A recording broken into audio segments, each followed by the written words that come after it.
أضيق الأرض من غير ذاك المكان،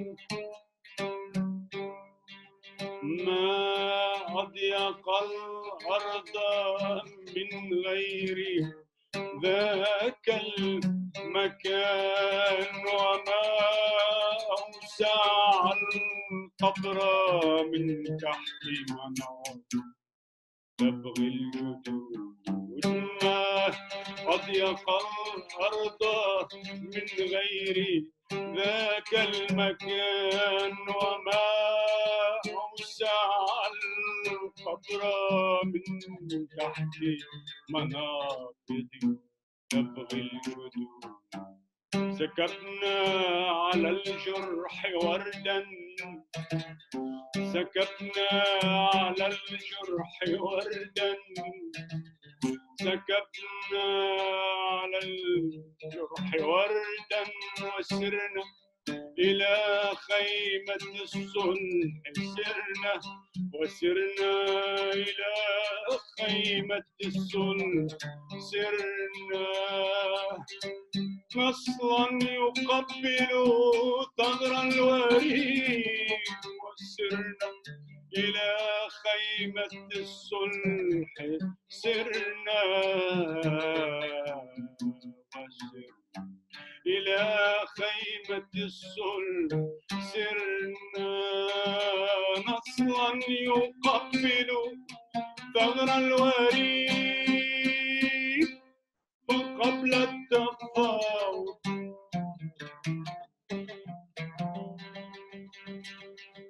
ردوا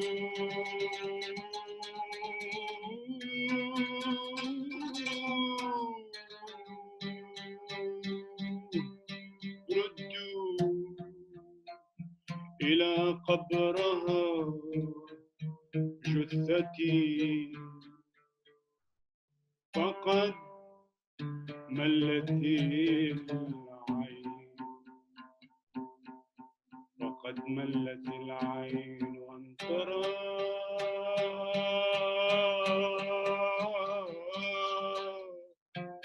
قبرها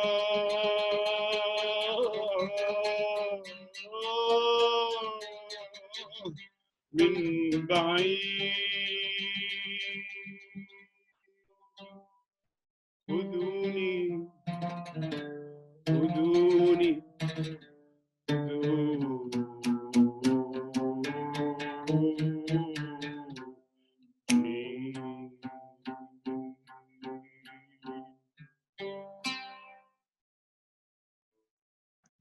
Hello and Masa al Khair if you are watching us from Palestine, and Sabah al Khair if you are in the US, and Ahlan wa Sahlan if you are watching us from anywhere around the world, and Ramadan Kareem. My name is Hanna Eidi. I am with Dunya Productions. We're based here in Seattle. We are a group of very talented theater artists and activists locally here in Seattle. This program is about Palestine. It's about the West Bank. It's about Gaza. And these are letters that we're going to be reading for you that we have received from friends and families and collected from Palestine, which is the least we could do here at Dunya, to give voice to our people who are living under occupation in Palestine. We hope that by the end of this pandemic, people around the world will pay a little bit more attention to the ongoing 72 years old of injustice and humanitarian crisis in Palestine. This program is about 20 minutes of reading these letters, performance by artists and talented people here at Dunya. And we also have a special guest with us, Ramzi Baroud, who will be updating us on the situation in Palestine and also answering questions and any comments that you will be making by basically pressing the chat button on the bottom of your screen. It's a chat function, and we will be turning this on after the performance. And with that, Dunya Productions presents I Give You Letters from Palestine in the Time of the Virus. Bethlehem is like a ghost town. People are staying indoors. At the Natural History Museum, we met with health officials. We took precautions as needed, but work must go on. Animals have to be fed at the museum garden: chickens, peacocks, rabbits, hamsters, hawk, fish. So we come every day. Many staff and volunteers work from home. Some of our activities are on hold and money is tight. For most of the people of Bethlehem, this lockdown is hardly their first. Lockdowns and curfews were the status quo in the city during the long years of the Second Intifada. Whether our Israeli neighbors know or care, we have been through some of this before. We have worked from home, we did homeschooling, our sports leagues were frozen, we could not travel, and we were afraid of leaving our houses. Today, I could write a whole book on how we help each other. Not just medical personnel, but police, shop owners, owners of restaurants, and many others who work silently. People donate food, medicines, money, and so forth to help those in quarantine or families of those infected. As of last night, our town of Beit Sahur is under complete curfew. Even shopping for food is prohibited. The emergency committee stated that we can call shops for home delivery. I'm not sure how that would work out since most people need money, which they do not have. And if they do have, it is in the bank, and they would need to go to ATMs, which are prohibited. And the banks are closed in the Bethlehem district, so they cannot restock the ATM machines. I also would like to check on needy people and help them, but I have to figure out how we can do that under complete curfew. Staff are all at home and we try to do work, though psychologically it is challenging, but we must keep our spirits up. Israel is taking this opportunity to continue its ethnic cleansing and apartheid. Their occupation army even came into Bethlehem dressed in full protective corona gear and arrested 3 people from their homes. The virus is official in Gaza, where our hospitals are already short on vital medicine and equipment, and people are crowded in like sardines. We've been banned from traveling for 14 years. Cleanliness is difficult when water supplies are contaminated and garbage collection doesn't exist. I have lived all of my 22 years in the tiny besieged Gaza Strip. I have never been allowed to leave. This is the only place I've ever known. I grew up with war, occupation, oppression, and conflict. How could this be worse? But when my 73-year-old uncle refused to shake my hand during a visit, I began to think, this might be a different kind of threat. It was almost 1 a.m. when I read the news that Gaza had identified its first 2 coronavirus victims. My heart beat rapidly and fear flushed like ice water through my body. I continued to read, but my eyes teared up and everything looked blurred, like a gauzy curtain had suddenly dropped down. I attempted to blink the tears out of my eyes and continue reading. Those 2 people had returned to Gaza from Pakistan. And although all travelers have immediately been quarantined, no one here trusts that this has kept the infection contained. I was riding in a taxi and the driver remarked on how much his passenger load had already declined with just the fear of the virus hanging over the strip. He was almost in tears when he told me that he had kids And if he doesn't work every day, he won't be able to feed them. My father works as a fabric seller and deals with people all day. His shop is our family's main source of income, and each day makes a difference. What if we stay home and get infected by the tap water? If the virus enters Gaza, it will be like throwing a gas canister inside a closed room. Everyone inside will breathe it. Infection does not necessarily mean death everywhere, but in Gaza it could be. If one of my kids got infected and no one could help them, only because we are under siege in Gaza, I will lose faith in everything. There are many people who are homeless. Some families are living in a room which they made with some tools which is not safe for saving you from the coronavirus. Those people don't have their basic needs met, and they are living beside tons of garbage mountains. For a while, there was talk on social media about the benefits of the siege, which I found sort of shocking. Yes, the blockade helped prevent COVID-19 from invading Gaza for days and weeks, but realistically, it was just a matter of time. And this blockade is the reason hundreds and maybe thousands of people here have died because they couldn't get access to proper medical treatment. My own mother has suffered severe pain from trigeminal neuralgia, and while treatments are available elsewhere that could bring her relief, she has no access here. She has told me so many times she'd just rather die. The blockade also is the reason hundreds of Palestinian youths have lost arms and legs in the Great Return March, punished by snipers for protesting their imprisonment. It is the reason why hundreds of extraordinary students lost opportunities to study at foreign colleges and universities because they could not travel.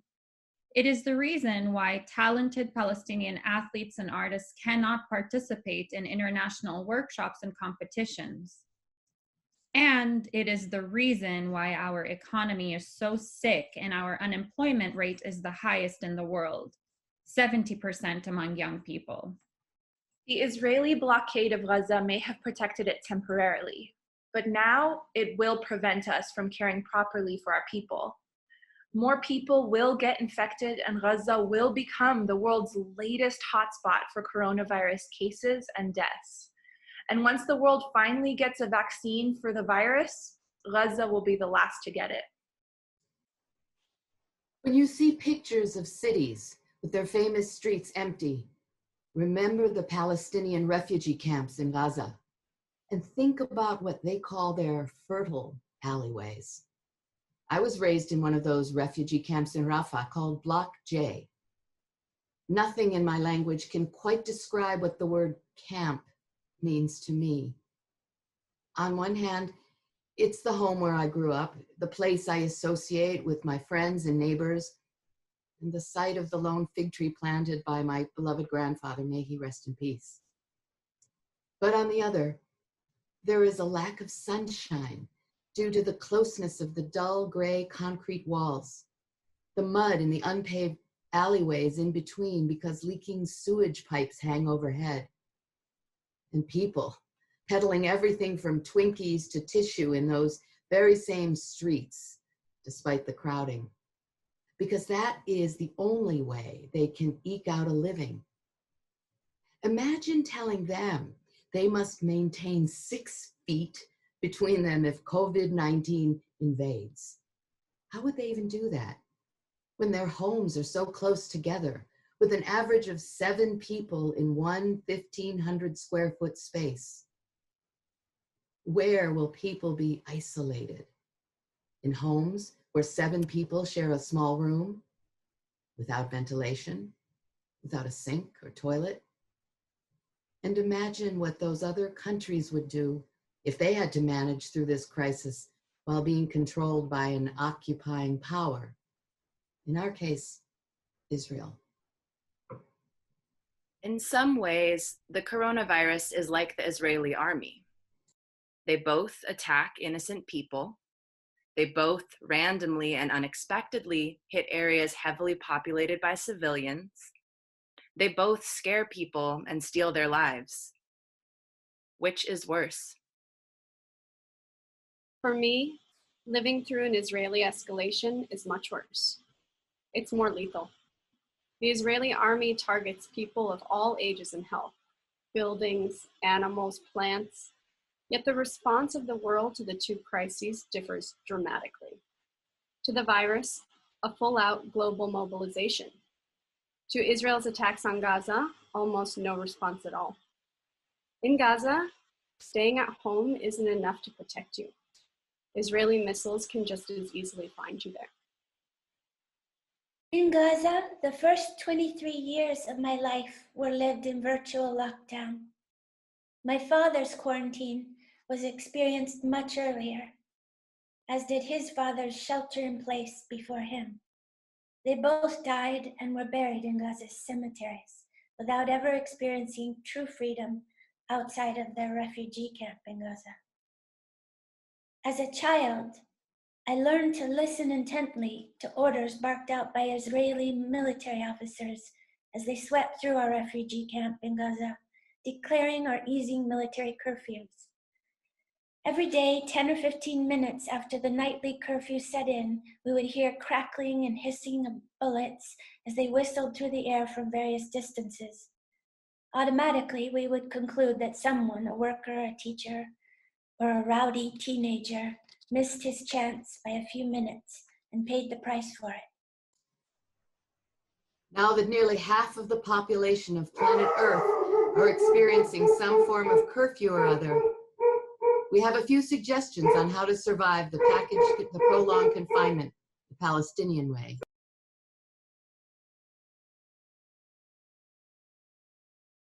Always think ahead and prepare for a longer lockdown than the initial one declared by your city or state. Whenever the Israeli army killed one or more refugees, we knew in advance that mass protests would follow. Thus, more killings. In these situations, a curfew was imminent. Number one priority was to ensure that all family members congregated at home or stayed within close proximity so that they could rush in as fast as possible when the caravan of Israeli military jeeps and tanks came thundering, opening fire at anyone or anything within sight. Stay calm. Take control of the situation. Do not panic. And assign specific responsibilities to every family member. This strengthens the family unit and sets the stage for collective solidarity, desperately required under these circumstances. Typically, my mother would come in, rational and calculating. She would storm the kitchen and assess what basic supplies were missing, starting with the flour, sugar, and olive oil. Knowing that the first crackdown by the Israelis would be on water supplies and electricity, she would fill several plastic containers of water, designating some for tea, coffee, and cooking, and others for dishes and washing clothes. Per her orders, we would rush to nearby stores to make small but necessary purchases, batteries for the flashlight and the transistor radio, cigarettes for my dad, and a few VHS videotapes, which we would watch over and over again, whether the curfew lasted for a few days or a few weeks. Preserve your water. It is easy to feel invincible and fully prepared on the first day of quarantine or military curfew. Many times we live to regret that false sense of readiness as we drank too much tea or squandered our dishwashing water supplies too quickly. Cautiously use your water supplies during quarantine and never under any circumstances drink rainwater, or at least keep diarrhea pills handy. Ration your food. Agree in advance on what classifies as essential food and consume your food in a rational way.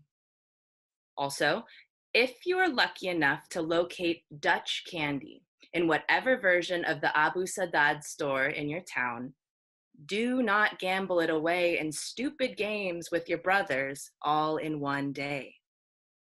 Have more than one form of entertainment and be prepared for every eventuality, including power outages as a form of collective punishment.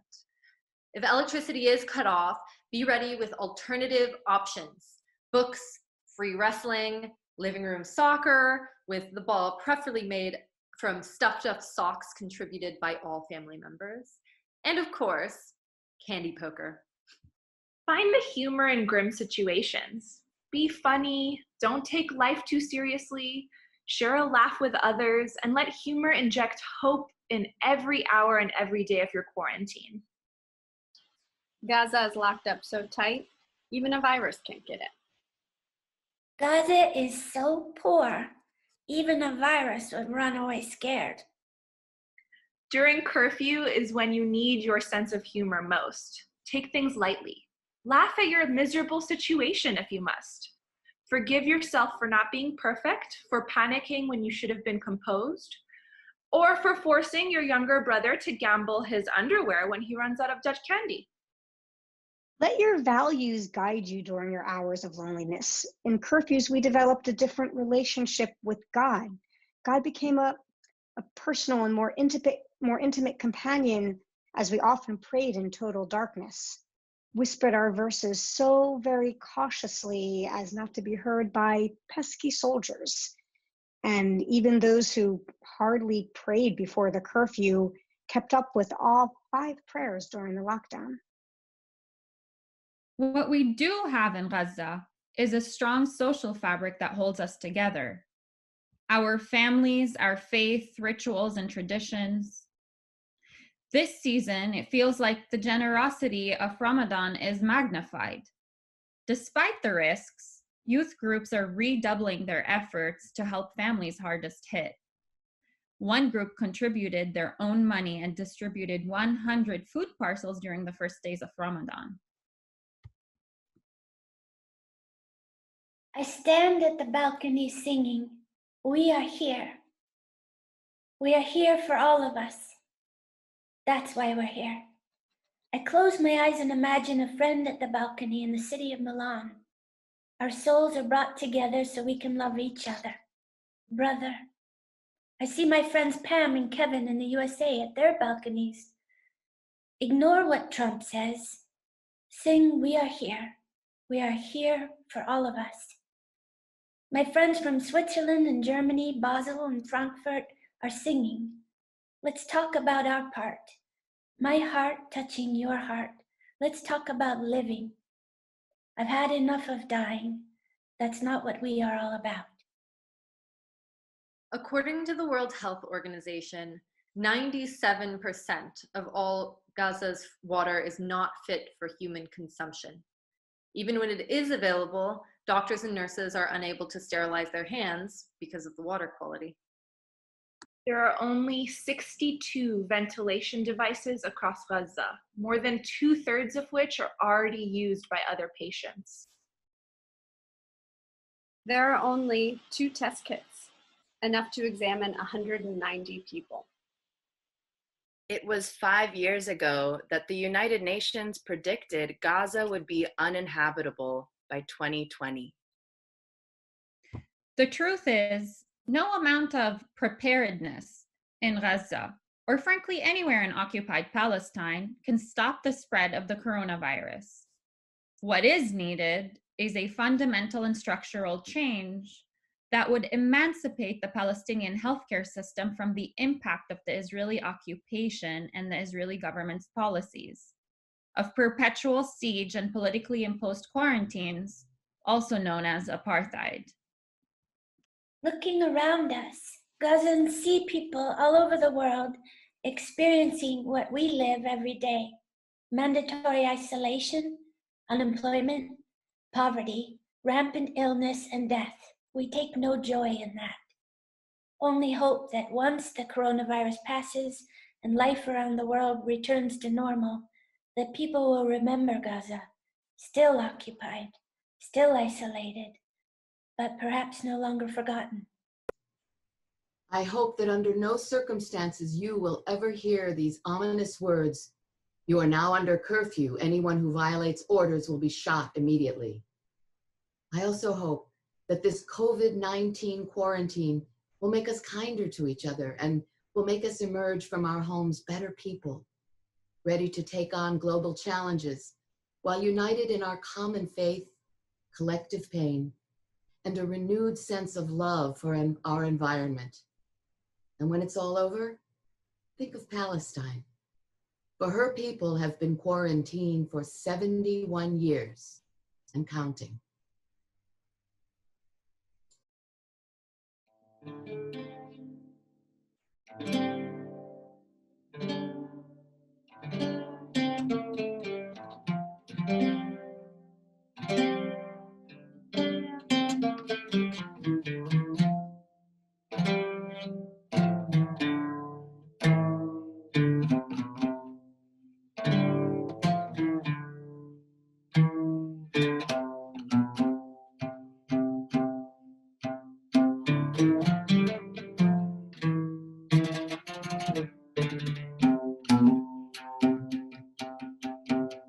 At 6 a.m., we all line up at the Ofra checkpoint outside Ramallah. I had to leave home at 5 in the morning. The families who come from outside the city had to leave home as early as 3. We've all got our permits and the bus tickets we had to buy at the Red Cross office. For the families outside the city, that was an extra day and night. They had to come through checkpoints to Ramallah and back. We have to be at the checkpoint by 6 a.m. or we miss our chance.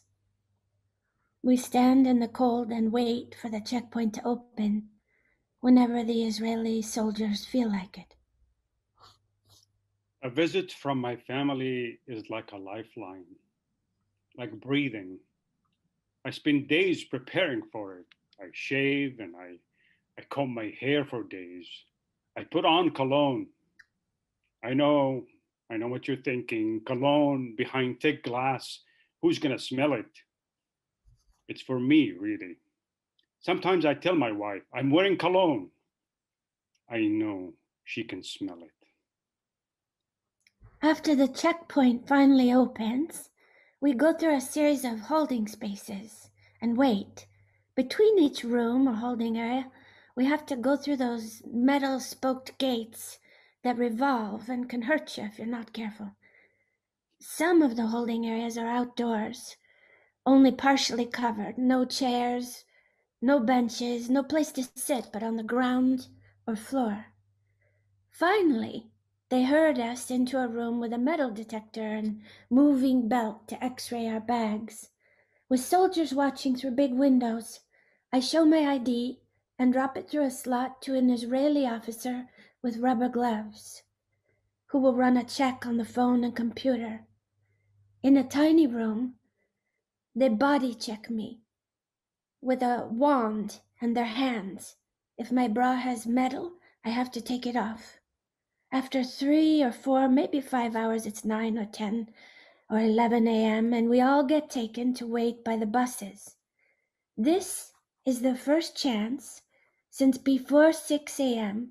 to use a restroom. But the only restroom outside here is never cleaned. Never. And most of us find it too disgusting to use. The Israelis don't care. They call us dirty anyways. The next chance will be about 3 hours away. I lost my voice. I lost my ability to express myself. I look for words, but I stumble and I can't find them. I was a little girl when Israeli soldiers came to the apartment and took my brother. I was 11 years old.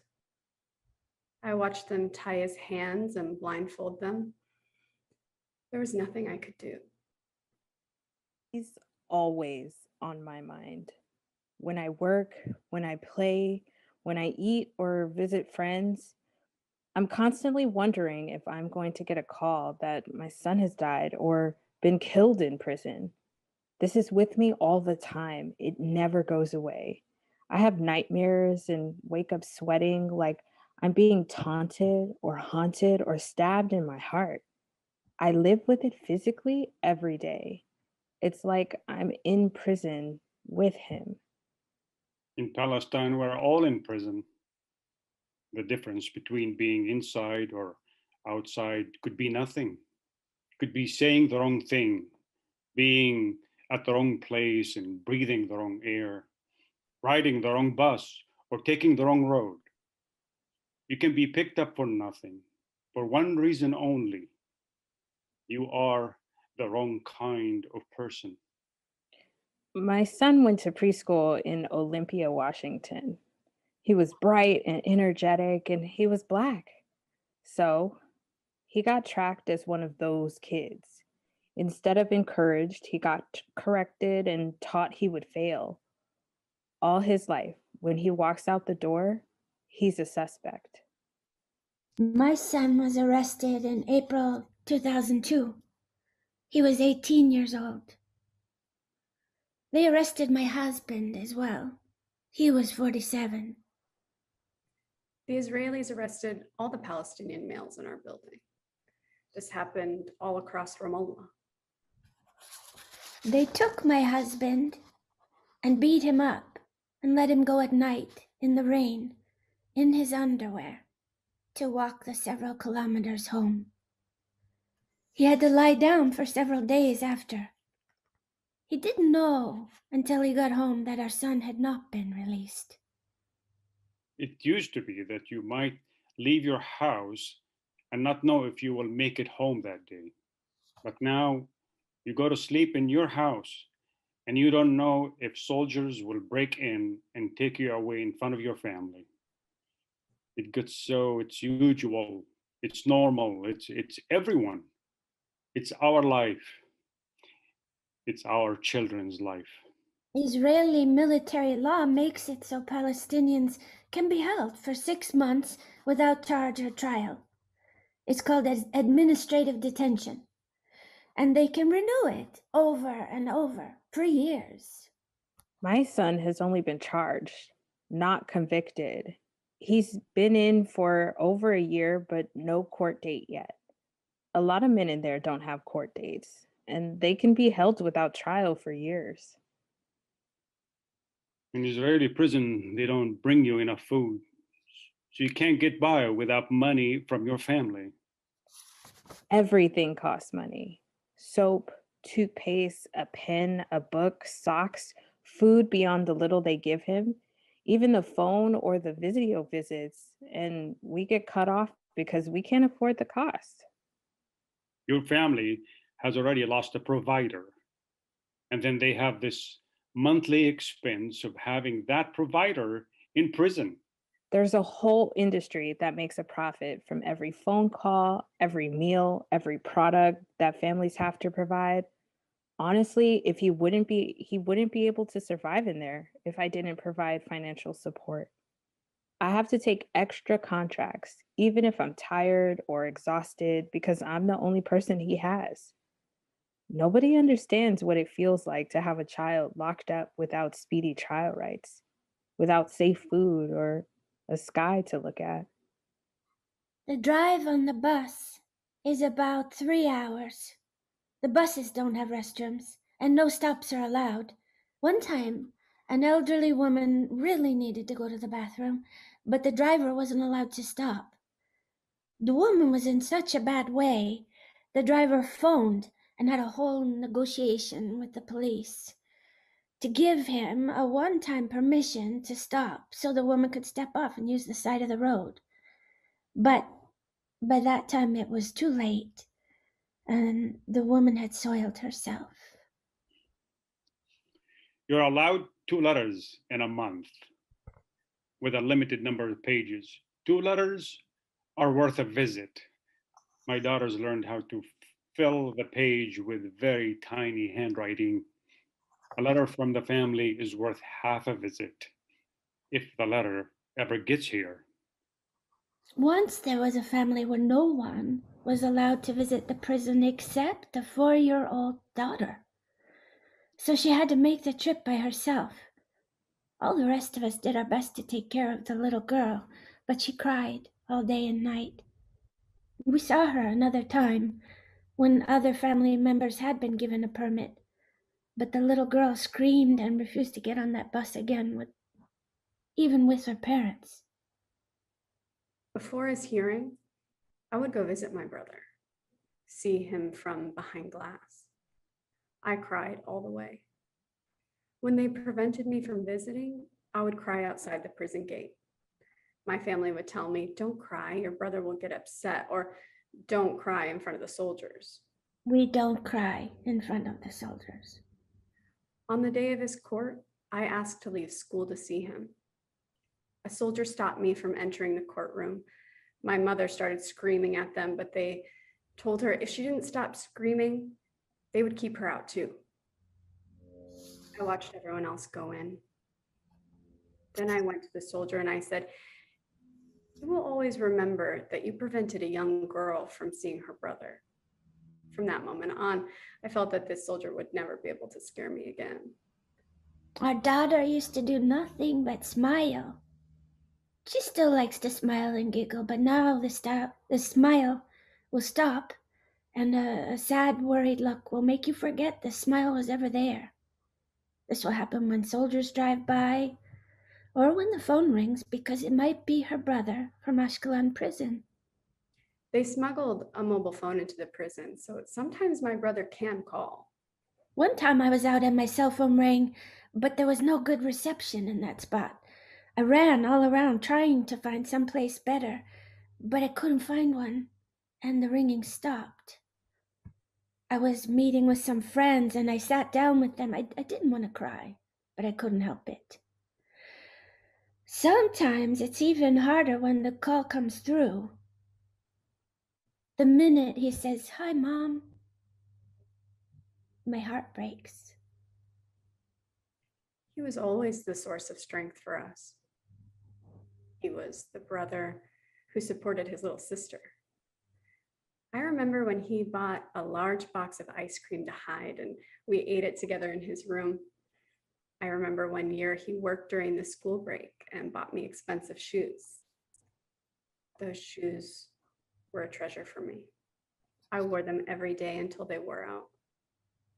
He always helps me find my mental balance when it's disturbed. Even when he's in prison, my brother is my strength. For the first few years after he was sentenced, none of us were allowed to visit him except his sister, who was 11 years old. Because she was under 16, she didn't have the compulsory ID card that all Palestinians have to carry.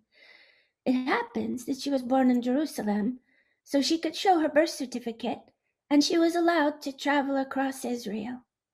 Every Sunday, this 11-year-old girl would travel for hours across Israel for less than a 1-hour visit with her brother in prison. When she turned 16, she had to get the Palestinian ID, and that was the end of her visits to her brother. My brother lost a lot of weight after one of the hunger strikes.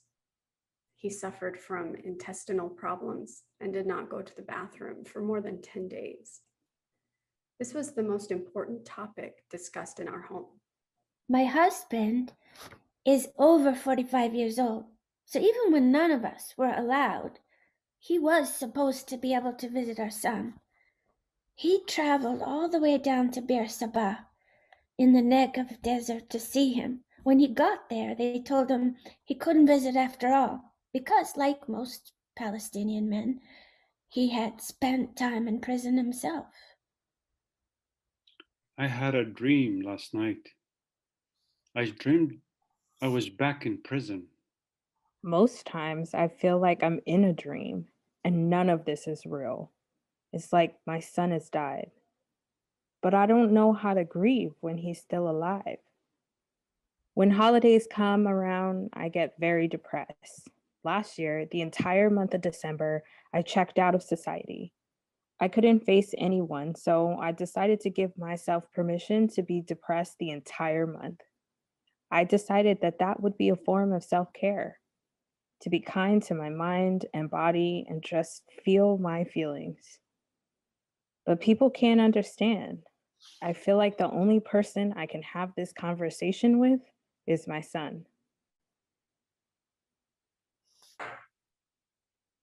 My husband is a labor organizer, so Israel put him in prison a bunch of times since the first Intifada when our children were very little.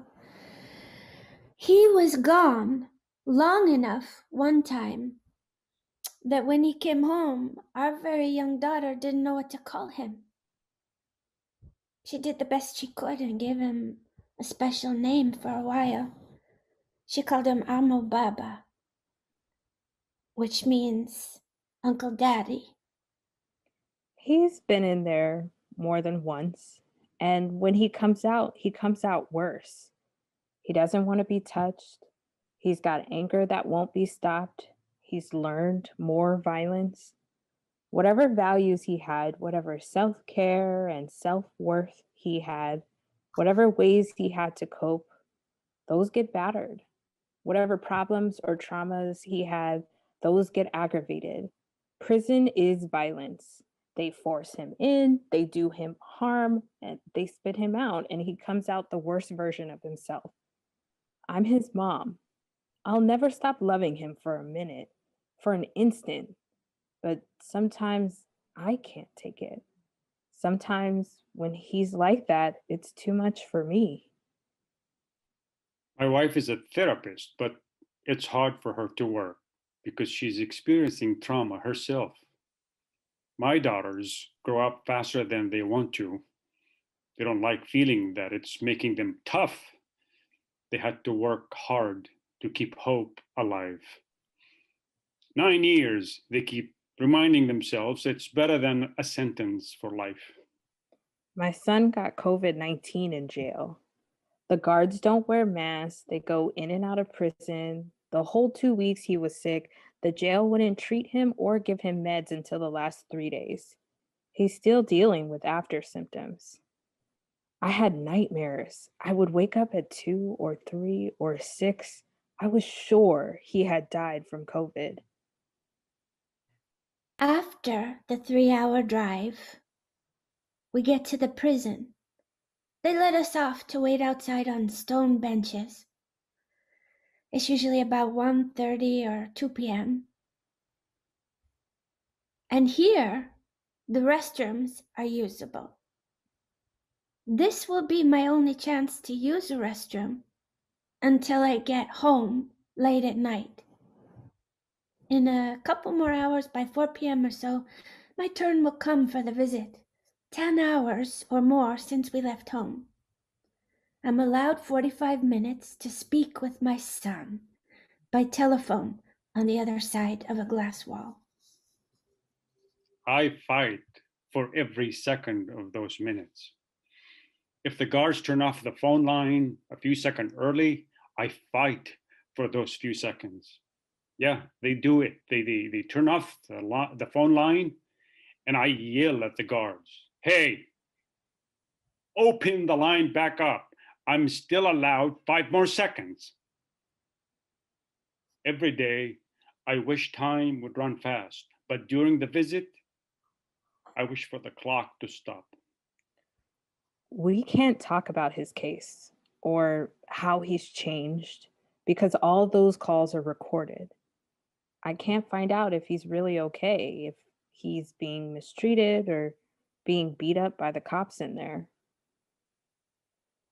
In the late evening, 9 or 10 or 11 p.m., the buses drop everyone back at Calandia checkpoint, and we all find our way home from there, using regular cabs or shared service vehicles.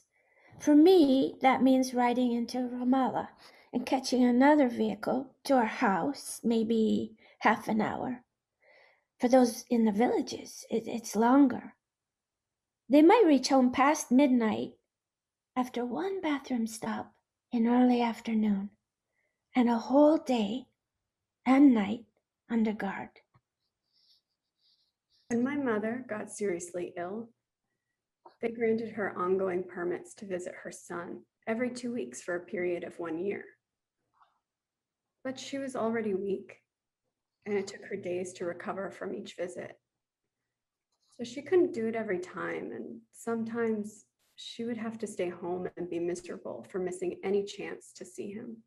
To the prison way down at Bir Sabah, the trip is longer.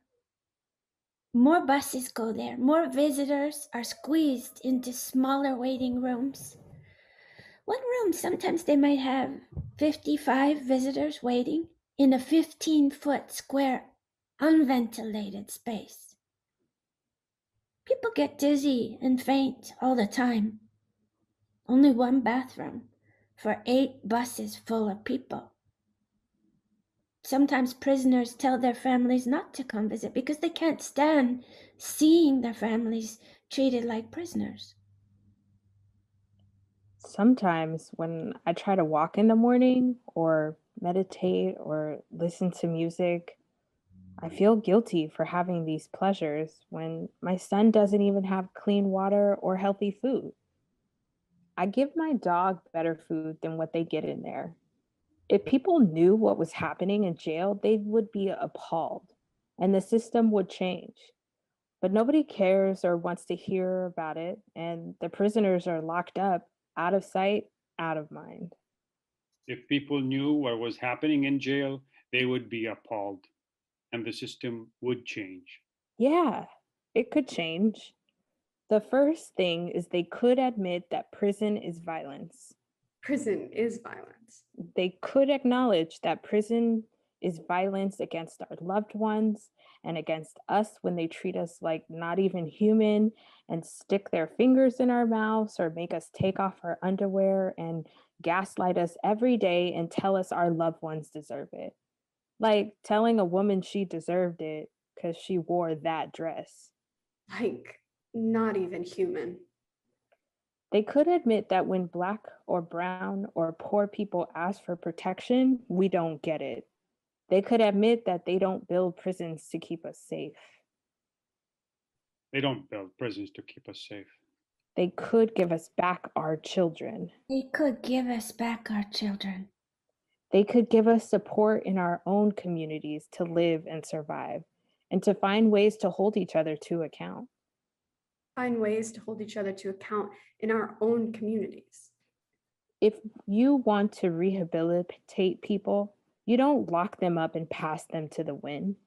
You need to look at what happened to them. You need to give them a way to come back, to re-enter society. We need to build something that doesn't sacrifice our loved ones for profit. We need a new way of thinking about this. A world without prisons? Yes. Prisons will end when occupation and racism end. Our battle is against the whole colonialist project, not just one of its tools. What is needed is the solidarity with the victims in the world, victims of colonialism, occupation, racism, injustice. It is no coincidence that during our protest against the police killing of Iyad al-Hallaq in occupied Jerusalem, we raised a picture of George Floyd. On the day they sentenced our son, the military judge told him to stand. He did stand up. He said to them, "I'm standing because my parents are here, not for you. I hold no ill will against any Jew or Israeli. I have the right to resist occupation. Your punishment will be like a medal of honor to me. You should put your soldiers and your occupation on trial, not me." During my mother's illness, even near the end, I was confident that our brother would be with us and that she would not leave us until he returned home. But she's gone. She was 57. When my mother left, my voice left with her. We need a new way of thinking about this. A world without prisons? Yes.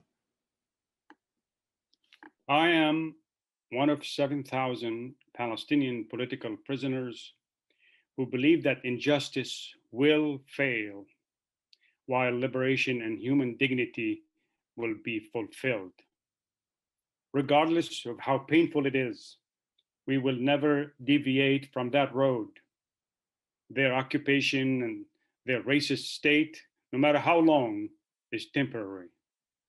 But our destiny is freedom. تحية إجلال واحترام لكل الأسرى والأسيرات في سجون الاحتلال وللأسرى ذوي البشرة السمراء في السجون الأمريكية. قلوبنا معكم ولا بد للقيد أن ينكسر. حرية الأسرى من حرية الشعب، ويبقى المستقبل واعدا، فالأمل يولد الأمل.